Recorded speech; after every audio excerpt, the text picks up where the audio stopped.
তারুণ্যের উৎসব ঘিরে কুড়িগ্রামে জাতীয় অনূর্ধ্ব 17 বালক বালিকা ফুটবল টুর্নামেন্টের উদ্বোধন হয়েছে। দুপুরে জেলা স্টেডিয়ামে অন্যান্য অতিথিদের নিয়ে টুর্নামেন্টের উদ্বোধন করেন জেলা প্রশাসক নুসরাত সুলতানা।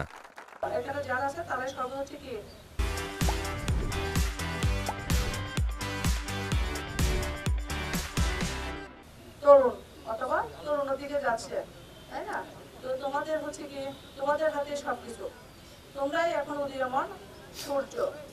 খেলায় অংশ নিতে পেরে আপ্লুত বিভিন্ন উপজেলার বালক বালিকারা। আয়োজন নিয়ে যেমনটা খুশি, তেমনি প্রতি বছর এমন আয়োজনের প্রত্যাশা শিক্ষার্থীদের। এখানের আয়োজন, রেফারি, আমাদের কোচ সবাই অনেক ভালো ছিল, আমাদেরকে অনেক সাপোর্ট করা হয়েছে। আমরা যে কোনো খেলা খেললে আমাদের শরীর সুস্থ থাকবে, মন ভালো থাকবে, পড়াশোনায় মনোযোগ বসবে।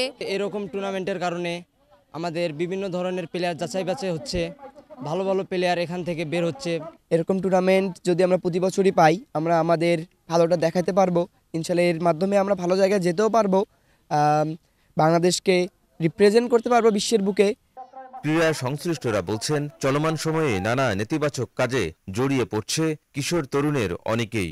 সুশিক্ষা ও বেশি বেশি খেলাধুলা আয়োজন করা গেলে সুস্থ সুন্দর জীবনে ফিরবে এসব তরুণেরা। ফুটবল লীগ, ক্রিকেট লীগ, এই খেলাগুলো চালু হলে তাহলে গ্রামে গঞ্জে খেলাটা ছড়িয়ে পড়বে এবং এর সঙ্গে সবচেয়ে বড় উপকার হবে যে ছেলেরা মাদক থেকে দূরে থাকবে, ছেলেরা মাঠমুখী হবে। ছেলেমেয়েরা মাদক থেকে দূরে থাক, মোবাইল থেকে দূরে থাক, এই জন্য খেলার বেশি বেশি দরকার আমাদের। টুর্নামেন্টে কুড়িগ্রাম সদর পৌরসভা সহ জেলার 9টি উপজেলার বালক ও বালিকা দল অংশ নেবে। 25 জানুয়ারি অনুষ্ঠিত হবে জেলা পর্যায়ের ফাইনাল খেলা।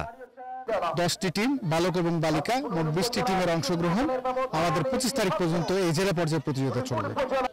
দেশব্যাপী আয়োজনের অংশ হিসেবে কুড়িগ্রামে এই টুর্নামেন্টের আয়োজন করে জেলা প্রশাসন ও জেলা ক্রীড়া অফিস। গোলাম মওলা সিরাজ, চ্যানেল 24, কুড়িগ্রাম।